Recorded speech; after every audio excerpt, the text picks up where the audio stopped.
Mereka hanya mengikuti dugaan saja. Padahal kata Allah Subhanahu wa taala, "Wa inna dhanna la yughni minal haqqi syai'an." Yang namanya dugaan itu bukan sumber kebenaran. Maka di dalam agama kita memang sekali lagi kita hendaknya mengikuti sesuatu yang memang kita yakini.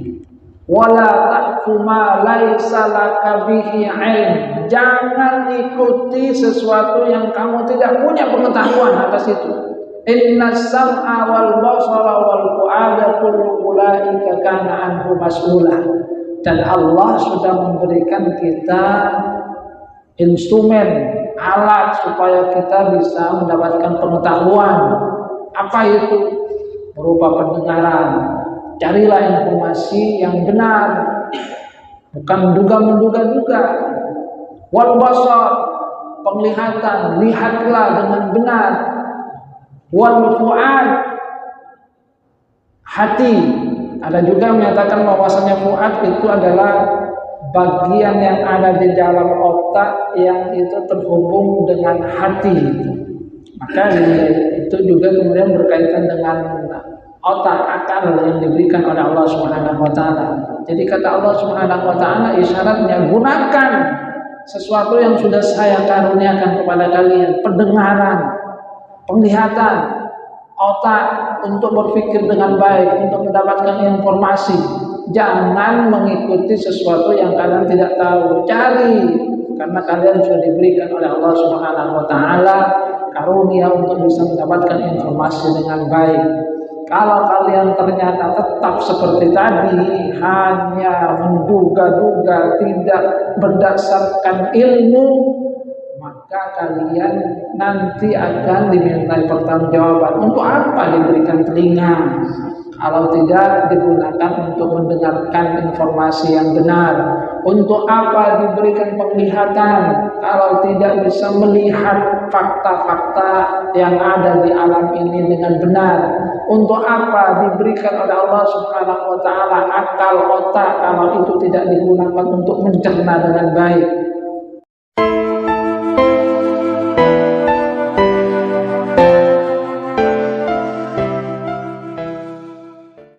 Assalamualaikum warahmatullahi wabarakatuh.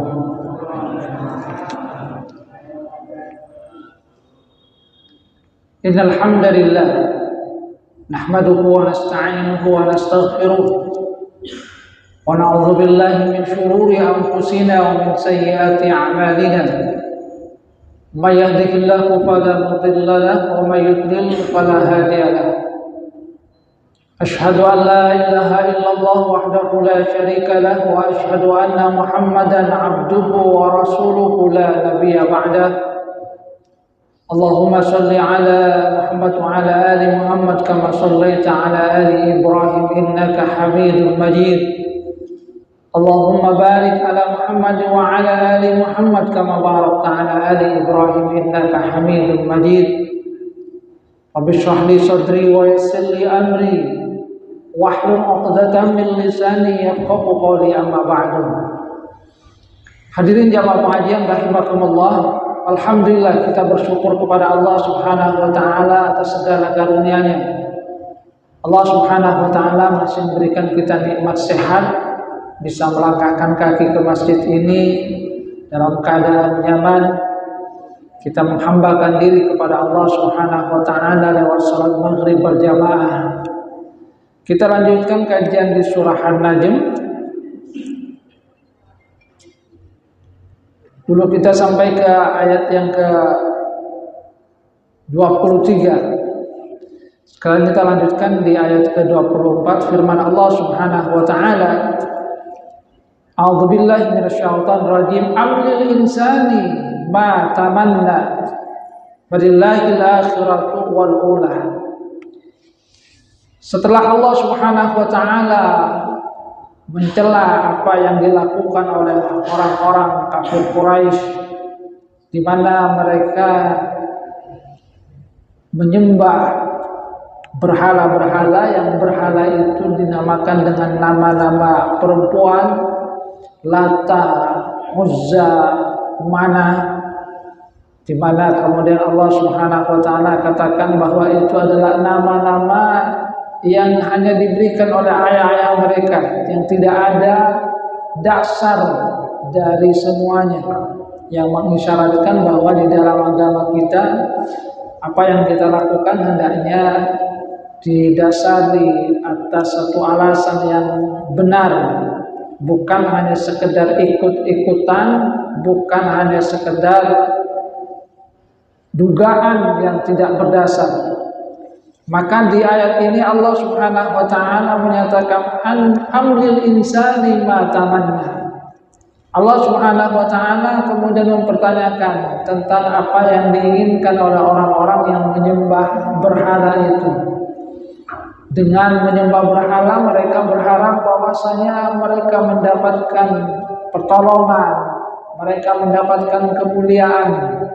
Padahal kata Allah Subhanahu wa taala, "Falillahil akhiratu wal ula." Bahwa semua itu adalah milik Allah Subhanahu wa taala. Dunia dan akhirat itu adalah milik Allah Subhanahu wa taala.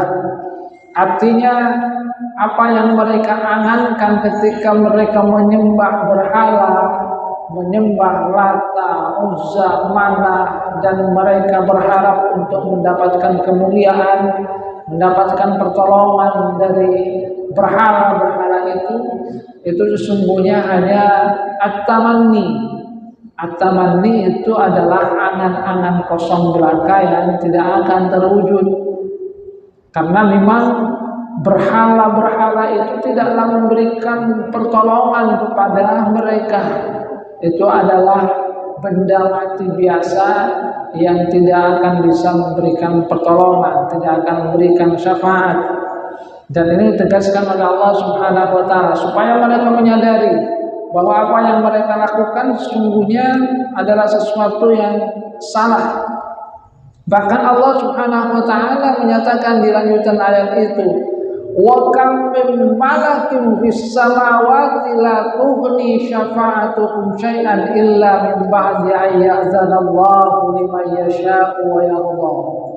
Bahkan kata Allah Subhanahu wa taala, betapa banyak malaikat yang ada di langit, pertolongan mereka itu tidaklah berguna kecuali ketika Allah Subhanahu wa taala memberikan izin bagi siapa yang ia kehendaki dan siapa yang ia ridhoi. Artinya di ayat sebelumnya itu kan Allah Subhanahu wa taala membicarakan tentang malaikat Jibril yang begitu diberikan oleh Allah Subhanahu wa taala keistimewaan, kekuatan fisik, keindahan jisim juga, dzumirrah. Dan kemudian Allah Subhanahu wa taala membandingkan dengan apa yang disembah oleh orang-orang kafir Quraisy berupa berhala-berhala. Maka kemudian Allah Subhanahu wa taala menyatakan bahkan malaikat pun yang sesungguhnya adalah makhluk yang mulia, dan itu tentu saja sangat jauh dibandingkan dengan berhala-berhala yang disembah oleh orang-orang kafir Quraisy. Malaikat sebagai makhluk yang mulia yang dekat kepada Allah Subhanahu wa taala itu juga tidak akan bisa memberikan pertolongan kecuali kalau mereka mendapatkan izin dari Allah Subhanahu wa taala. Jadi dalam hal ini Allah Subhanahu wa taala kemudian menyatakan yaqulu ta'ala munkiran ala man abada ghairahu minal malaikah wa ghairihim wa za'ama annaha tanfa'u wa tashfa'u lah. Allah Subhanahu wa taala menyatakan kepada mereka yang menyembah selain Allah Subhanahu wa taala dan menganggap bahwasanya mereka akan mendapatkan pertolongan, mendapatkan syafaat, bahkan malaikat sebagai makhluk yang mulia yang begitu dekat dengan Allah Subhanahu wa taala, la tughni syafa'atuhum syai'an. Syafaat mereka, pertolongan mereka itu juga tidak akan berguna kalau tidak diberi izin oleh Allah Subhanahu wa taala. Sehingga di dalam ayat ini kemudian ada isyarat wa bidal ma'lum al-muqarrar annahu la yuqbalu min al-amal illa ma kana khalisan li wajhillahi ta'ala. bahwa amal itu adalah sesuatu yang harus sesuai dengan apa yang dilakukan untuk mencari ridha Allah Subhanahu wa taala. Dan tentang syafaatus syafi'in, tentang syafaat itu ada dua. La budda min ijtima'is syartaini. Ada dua syarat kalau ingin mendapatkan syafaat, pertolongan dari Allah Subhanahu wa taala. Bahkan malaikat sebagai makhluk yang dekat pun itu tidak akan bisa memberikan pertolongan kecuali mendapatkan izin. Jadi yang pertama adalah iznullah ta'ala, iznuhu, izin dari Allah Subhanahu wa taala. Itu syafaat, izin. Dan di antara hamba-hamba Allah Subhanahu wa taala memang ada yang diberikan izin oleh Allah Subhanahu wa taala. Malaikat, orang-orang soleh pun nanti juga diberikan izin oleh Allah Subhanahu wa taala untuk memberikan syafaat. Rasulullah SAW itu juga diberikan izin nanti dengan syafaat kubra. Jadi yang pertama adalah adanya izin dari Allah Subhanahu wa taala. Dan yang kedua adalah sebagaimana yang disyaratkan oleh Allah Subhanahu wa taala dalam ayat ini, liman yasha wa yarda. Ridha. Jadi keridhaan Allah Subhanahu wa taala adil masfu'alah. Jadi siapa yang mau diberikan syafaat itu adalah orang yang memang sudah mendapatkan ridha dari Allah Subhanahu wa taala. Tidak semuanya kemudian bisa mendapatkan syafaat. Ada syarat-syaratnya siapa yang diridhoi oleh Allah Subhanahu wa taala untuk mendapatkan syafaat. Tentu diantaranya adalah adanya keimanan yang bersarang di dalam hati. Maka kalau orang itu tidak ada keimanan, Rasulullah SAW sendiri tidak akan bisa memberikan syafaat. Orang-orang yang beriman, orang-orang soleh, orang syuhada, ya juga walaupun mereka sudah mendapatkan izin dari Allah Subhanahu wa taala, tapi kalau yang mau diberikan pertolongan itu tidak diridhoi oleh Allah Subhanahu wa taala, ya tetap mereka tidak akan bisa mendapatkan syafaat, tidak mendapat pertolongan itu.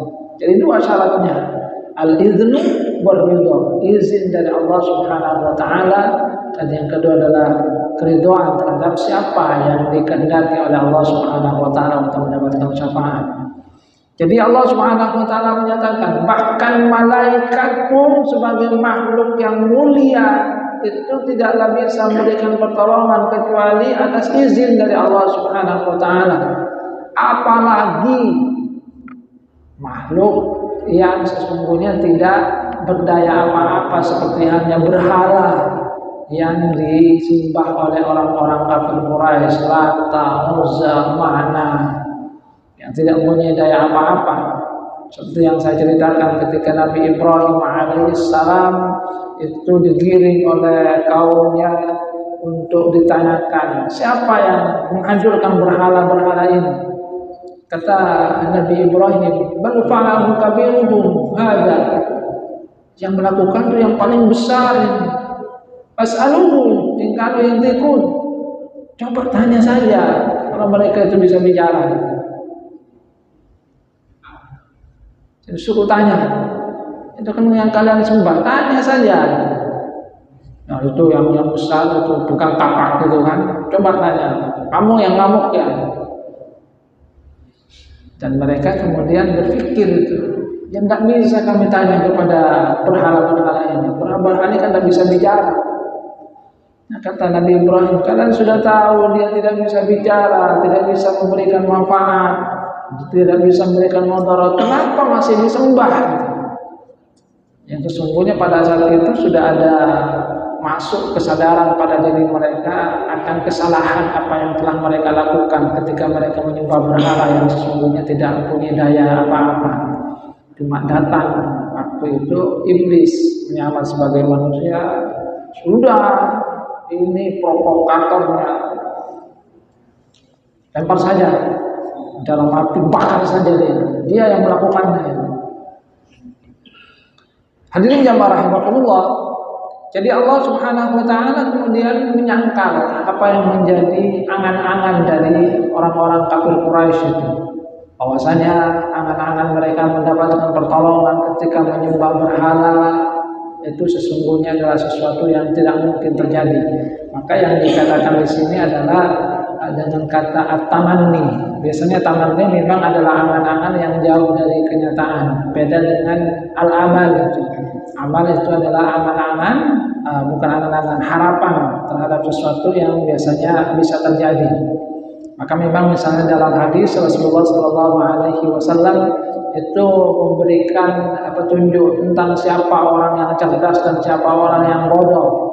Kata Rasulullah Shallallahu Alaihi Wasallam, al-kayyisu man dana nafsahu wa amila lima ba'dal maut. Orang yang cerdas adalah orang yang mampu menguasai dirinya. Wa amila lima ba'dal maut, dan dia mau melakukan amal dalam rangka persiapan untuk kehidupan sesudah kematian, yaitu dalam rangka kehidupan di akhiratnya. Jadi mampu menguasai dirinya, melakukan perbuatan-perbuatan baik yang dia harapkan nantinya akan bisa dia petik hasilnya sesudah dia mati, sudah meninggal dunia. Sedangkan yang bodoh wal ajiz, di sini Rasulullah menyatakan dengan kata ajiz, orang yang lemah, orang yang bodoh, itu sebaliknya. Man adba'a nafsahu hawaha wa tamanna 'ala Allah. Orang yang selalu memperturutkan hawa nafsunya, dia mabuk-mabukan, berzina, melakukan perbuatan maksiat. Pokoknya hawa nafsunya yang diperturutkan. Wa tamanna 'ala Allah, tapi dia kemudian berangan-angan, dipakai tamanni. Berangan-angan bahwasanya dirinya dapat ampunan, bahwasanya dirinya akan masuk surga. Ini adalah sesuatu yang salah itu. Perbuatannya tidak baik, akan tetapi inginnya mendapatkan syafaat, inginnya mendapatkan surga. Harusnya kalau ingin dapat surga, ya ingin dapat rahmat Allah Subhanahu wa taala, lakukan perbuatan-perbuatan yang nantinya akan berbuah ridho dari Allah Subhanahu wa taala, bukan malah perbuatan yang menimbulkan atau mendorong kepada sukhtullah, kemurkaan dari Allah Subhanahu wa taala. Hadirin jamaah rahimakumullah. Kemudian di lanjutan ayat itu Allah Subhanahu wa taala menyatakan, innal ladzina la yu'minuna bil akhirah la yusammuna al malaikata tasmiyatal untha wa ma lahum bihi min 'ilm iyattabi'una illa dhanna wa inna dhanna la yughni minal haqqi syai'a. Sesungguhnya orang-orang yang tidak beriman dengan akhirat, mereka sungguh-sungguh telah memberikan nama kepada malaikat itu dengan nama-nama perempuan. Jadi mereka menganggap bahwasanya malaikat itu adalah anak-anak Allah Subhanahu wa taala. Dan yang kedua, mereka menyatakan bahwasanya malaikat itu ya perempuan. Jadi al-musyrikun, mereka katakan bahwasanya ada dua hal yang sesungguhnya menjadi dosa dari mereka. Pertama adalah ada mu'imani bil akhirah, tidak ada keimanan mereka terhadap akhirat. Makanya seperti yang pernah saya sampaikan, dari 6 rukun iman yang sering disebut oleh Rasulullah SAW dan juga oleh Allah Subhanahu wa taala di dalam Al-Qur'an, yang pertama adalah al-iman billah wal iman bil yaumil akhir. Keimanan kepada Allah dan keimanan kepada hari akhir. Karena dua hal ini yang memang sangat-sangat urgen. Di dalam hadis Rasulullah menyatakan, "Man kana yu'minu billahi wal yaumil akhir." Siapa yang beriman kepada Allah dan hari akhir. Ini bukan berarti menafikan 4 rukun iman yang lain. Nah, tapi memang dua ini yang sering disebut oleh Rasulullah SAW dan juga di dalam Al-Quran oleh Allah Subhanahu wa taala. Liman kana yarjullaha wal yawmal akhir wa dzakarallaha katsiran. Itu kan juga dalam Al-Quran. Jadi siapa yang berharap bertemu dengan Allah dan hari akhir. Nah, orang-orang musyrik, orang-orang yang tidak mengimani hari akhir. Karena mereka tidak mengimani hari akhir, maka mereka menyatakan bahwa hidup ya hidup di dunia, tidak akan ada akhirat di mana semua perbuatan manusia itu dipertanggungjawabkan. Makanya mereka enak saja di dalam keyakinan. Nah, salah satu keyakinannya adalah mereka begitu berani di dalam perkataan dan perbuatan yang berkaitan dengan Allah Subhanahu wa taala. Mereka sudah tidak percaya kepada Allah, bahkan kemudian menyatakan kalaupun Allah itu ada, maka malaikat itu adalah anak-anak perempuan dari Allah Subhanahu wa taala. Jadi mereka merasa unggul dari Allah. Kenapa? Karena mereka tidak suka terhadap anak perempuan. Sementara Allah diberikan anak perempuan. Makanya di dalam ayat sebelumnya itu Allah Subhanahu wa taala kalau menyatakan tilka idzan qismatun, itu adalah pembagian yang diza, tidak adil. Bagaimana mereka itu bisa menjadikan bagi Allah Subhanahu wa taala anak-anak perempuan, padahal mereka sendiri tidak menginginkan anak perempuan. Kalau punya anak perempuan, mereka membunuhnya hidup-hidup. Mereka lebih suka punya anak laki-laki. Tapi ketika berkaitan dengan Allah Subhanahu wa taala, mereka katakan Allah itu punya anak perempuan. Malaikat itu adalah anak-anak perempuan dari Allah Subhanahu wa taala. Yang Allah Subhanahu wa taala katakan, "Wa ma lahum bihi min 'ilm." Mereka tidak punya pengetahuan atas itu. Iyattabi'una illa dhann wa inna dhanna la yughni minal haqqi syai'ah. Mereka hanya mengikuti dugaan saja. Padahal kata Allah Subhanahu wa taala, "Wa inna dhanna la yughni minal haqqi syai'ah."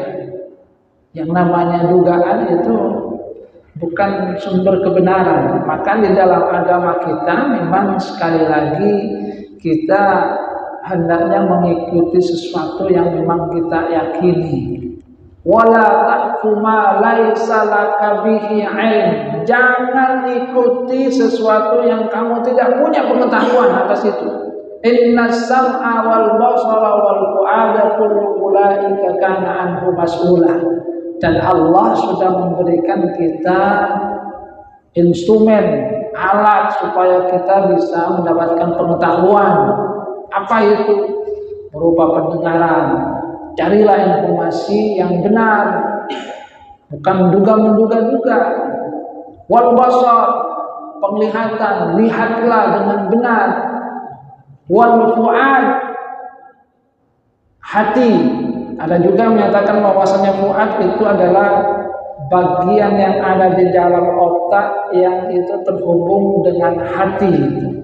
Maka itu juga kemudian berkaitan dengan otak, akal yang diberikan oleh Allah Subhanahu wa taala. Jadi kata Allah Subhanahu wa taala, isyaratnya gunakan sesuatu yang sudah saya karuniakan kepada kalian, pendengaran, penglihatan, otak untuk berpikir dengan baik, untuk mendapatkan informasi. Jangan mengikuti sesuatu yang kalian tidak tahu. Cari, karena kalian sudah diberikan oleh Allah Subhanahu wa taala karunia untuk bisa mendapatkan informasi dengan baik. Kalau kalian ternyata tetap seperti tadi, hanya menduga-duga, tidak berdasarkan ilmu, maka kalian nanti akan dimintai pertanggungjawaban. Untuk apa diberikan telinga kalau tidak digunakan untuk mendengarkan informasi yang benar? Untuk apa diberikan penglihatan kalau tidak bisa melihat fakta-fakta yang ada di alam ini dengan benar? Untuk apa diberikan oleh Allah Subhanahu wa taala akal, otak kalau itu tidak digunakan untuk mencerna dengan baik? Jadi jangan hanya sekedar menduga-duga. Itu yang disyaratkan oleh Allah Subhanahu wa taala. Tapi hendaklah berdasarkan ilmu yang itu kemudian akan menghantarkan kepada keyakinan. Maka di dalam agama kita diperintahkan memang untuk memperhatikan dengan baik gitu. Sehingga di antara perintah awal yang diberikan oleh Allah Subhanahu wa taala itu pertama adalah Iqra, membaca. Supaya apa? Supaya kita tahu, baca Iqra bismi rabbikal ladzi khalaq. Bacalah dengan menyebut nama Tuhanmu yang telah menciptakan. Supaya kita tahu dengan membaca maka kita akan mendapatkan pengetahuan. Kemudian di dalam ayat yang lain Allah Subhanahu wa taala mengisyaratkan tentang penggunaan akal itu dengan tadabbur. Apala yanzuruna ilal ibli kaifa khuliqat. Tidaklah kamu perhatikan bagaimana unta itu diciptakan. Suruh perhatikan supaya kita bisa benar-benar merenungkan dengan baik. Karena kalau sekedar dugaan ya semua orang bisa melakukannya, tapi itu bukan sesuatu yang dibenarkan di dalam agama. Jadi apa yang kita lakukan bukan atas dasar dugaan. Corakna antarian itu bukan sesuatu yang diajarkan dalam agama kita. Tapi yang diharapkan adalah cari informasi yang benar, sehingga dengan informasi itu kita bisa menganalisa. Dalam pengamatan saya, setelah saya ini menganalisa, mencari fakta-fakta, pendengaran didengarkan, penglihatan, dan kemudian dianalisa dengan otak, baru kita memberikan pengetahuan, mendapatkan informasi dengan baik dan benar. Wa inna dhanna la yughni min haqqi syai'ah. Jadi bukan berdasarkan sekedar dugaan, itu yang diajarkan di dalam agama kita. Jadi bukan dugaan. Apalagi kemudian suudzon, dugaan yang buruk itu. Fa'arid amman tawalla an dzikrina wa lam yurid illa al-hayatad dunya. Dan kemudian Allah Subhanahu wa taala menyuruh Rasulullah sallallahu alaihi wasallam untuk berpaling, meninggalkan orang-orang yang berpaling dari peringatan yang diberikan oleh Allah Subhanahu wa taala, yang diberikan oleh Rasulullah sallallahu alaihi wasallam. Fa'rid amman tawalla an dzikrina. Tinggalkan orang-orang yang berpaling dari peringatan kami. Walam yurid illal hayatad dunya, dan tidak menginginkan kecuali kehidupan dunia. Kenapa mereka hanya menginginkan kehidupan dunia? Karena tadi sudah disyaratkan oleh Allah, la yu'minuna bil akhirah. Mereka tidak beriman dengan akhirat, sehingga kehidupan mereka itu hanya tentang dunia. Apa yang mereka inginkan itu hanya dunia. Dzalika mablaghuhum minal ilm. Itu yang kemudian Allah Subhanahu wa taala tegaskan bahwa ya pengetahuan mereka itu hanya dunia. Hadza muntaha ilmihim wa ghayatuh. Jadi puncak pengetahuan mereka itu hanya persoalan dunia. Artinya orang-orang yang beriman ya jangan seperti itu. Kata Syekh Sa'di, wa ammal mu'minuna bil akhirah wal musaddiquna biha ulul albab wal uqul. Adapun orang-orang yang beriman, yang membenarkan apa yang dibawa oleh Rasulullah SAW, percaya dengan akhirat, ulul albab wal uqul, orang yang mempergunakan akal dan hati mereka itu dengan baik. Fahimmatuhum wa iradatuhum liddaril akhirah. Maka keinginan mereka yang terbesar itu adalah kampung akhirat. Wa ulumuhum afdalul ulum wa ajalluha. Ilmu mereka itu adalah ilmu yang paling utama. Wa huwa al-ilmu al-ma'khudh min kitabillah wa sunnati Rasulillah sallallahu alaihi wasallam. Yaitu ilmu yang diambil dari kitab Allah, dari Al-Qur'an dan sunnah, dari hadis-hadis Nabi Muhammad sallallahu alaihi wasallam. Tapi orang yang tidak beriman dengan akhirat, maka pengetahuan mereka hanya terhenti dengan pengetahuan dunia saja. Jadi persoalan mereka itu adalah persoalan dunia. Tidak ada kemudian kaitannya dengan akhirat. Hukumnya adalah sekedar hukum dunia.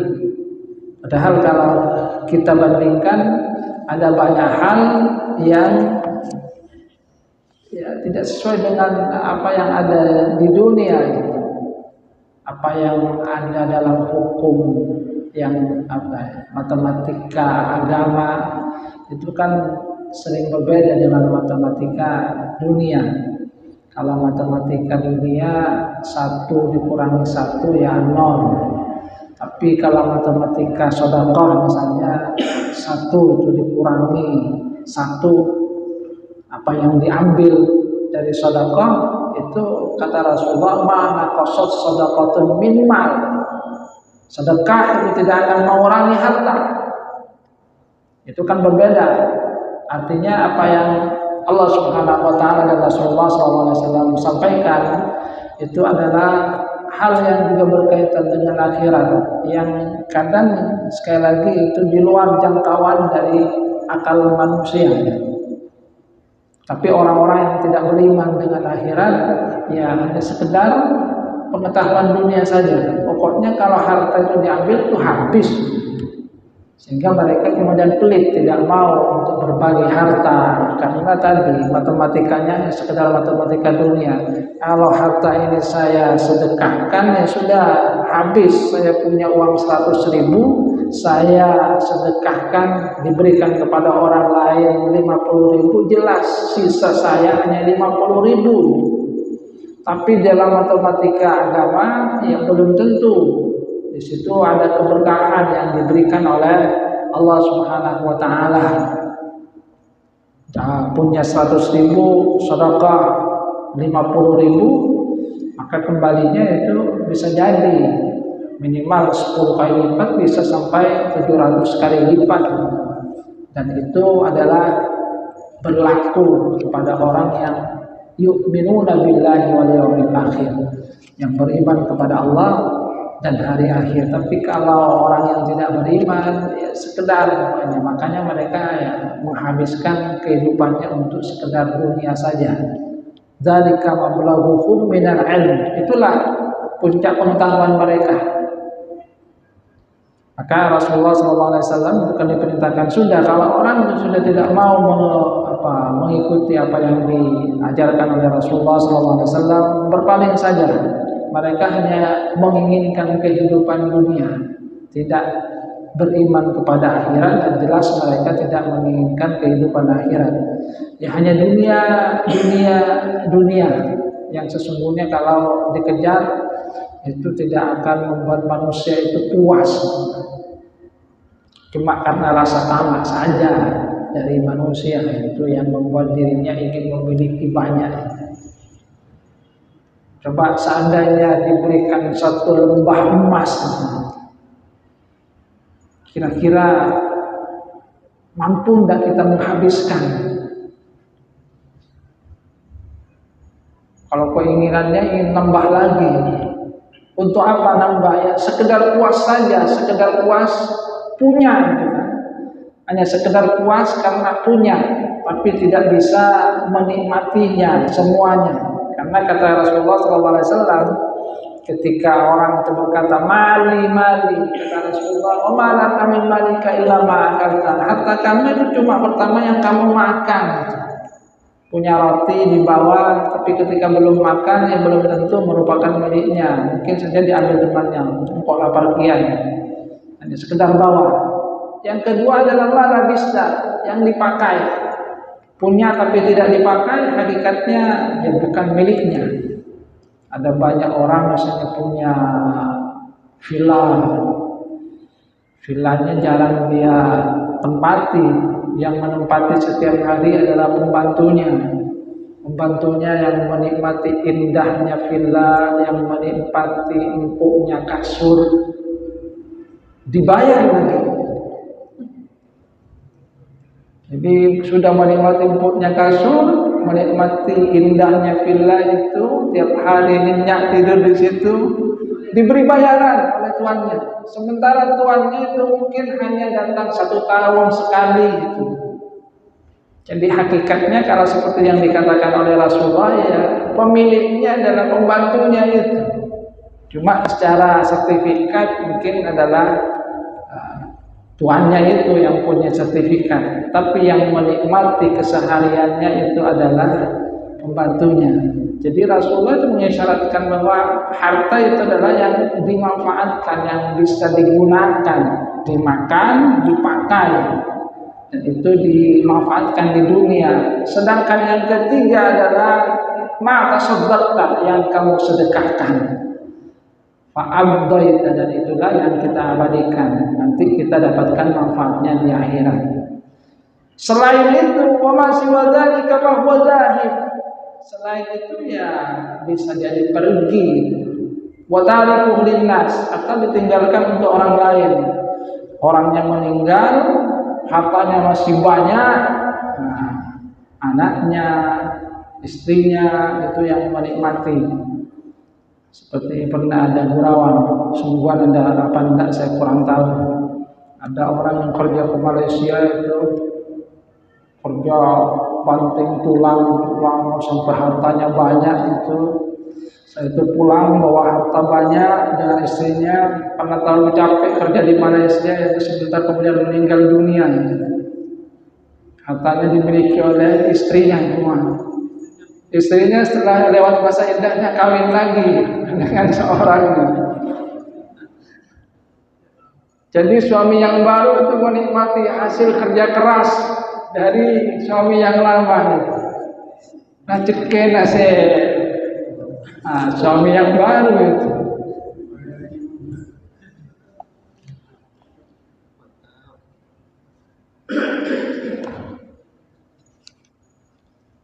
Hadirin yang rahmatullah, kemudian kita lanjutkan di ayat yang ke-30. Dzalika mablaghuhum minal ilm. Itulah mablaghuhum minal ilm, puncak ilmu dari mereka. Inna rabbaka huwa a'lamu biman dhalla an sabili wa huwa a'lamu biman ihtada. Sesungguhnya Tuhanmu dialah yang maha tahu siapa yang sesat dari jalannya, dan dia juga maha tahu siapa yang mendapatkan petunjuk. Artinya sesungguhnya Allah Subhanahu wa taala telah memberikan kepada manusia petunjuknya, maka sekarang terserah kepada manusia untuk menggunakannya atau tidak. Karena Allah Subhanahu wa taala laisa bidzallamil lil ibad. Allah itu tidaklah zalim terhadap hamba-hambanya. Sudah diberikan oleh Allah Subhanahu wa taala karunia, kesempatan untuk mendapatkan hidayah lewat panca indera, lewat pengetahuan dari pendengaran, penglihatan, otak, hati, dan juga kemudian diberikan akal oleh Allah Subhanahu wa taala. Setelah itu diutus utusan dari manusia, berapa rasul, jadi berupa rasul, diberikan wahyu untuk petunjuk bagi manusia. Maka sekarang adalah apakah manusia mau untuk menerimanya atau tidak. Jadi jangan kemudian mengatakan saya belum dapat hidayah. Bukan belum dapat hidayah, sudah dapat. Cuma ada yang mau menerima hidayah itu, ada yang tidak mau. Sudah diberikan pendengaran, penglihatan, akal, digunakan apa enggak? Ada peringatan ya pura-pura tuli. Sudah terlihat tanda kekuasaan Allah Subhanahu wa taala, tidak mau untuk merenungkannya dengan baik. Artinya yang salah adalah dirinya sendiri. Jadi hidayah sudah diberikan oleh Allah Subhanahu wa taala. Tinggal apakah manusia itu mau untuk menerima hidayah yang diberikan oleh Allah Subhanahu wa taala atau tidak. Itu adalah kembali kepada manusia itu sendiri. Dan alhamdulillah kita bersyukur manakala kita tetap berada di dalam hidayah yang diberikan oleh Allah Subhanahu wa taala. Maka doa yang selalu kita panjatkan kepada Allah Subhanahu wa taala, ihdinas siratal mustaqim. supaya Allah Subhanahu wa taala terus menjadikan kita berada dalam jalan yang lurus, mendapatkan hidayah istiqomah, tidaklah keluar dari apa yang sudah dikaruniakan oleh Allah Subhanahu wa taala. Rabbana la tuzigh qulubana ba'da idh hadaytana wa hab lana min ladunka rahmah innaka antal wahhab. Wahai Tuhan kami, jangan jadikan hati kami itu kembali sesat sesudah dapat petunjuk. Berikan kepada kami rahmat-Mu, sesungguhnya Engkau adalah Zat yang Maha Pemberi. Saya kira ini ya, yang bisa kita bahas karena sebentar lagi Isya. Mudah-mudahan apa yang kita bahas bermanfaat, kurang lebihnya mohon maaf. Subhanakallahumma wa bihamdika asyhadu an la ilaha illa anta astaghfiruka wa atubu ilaik. Assalamualaikum warahmatullahi wabarakatuh.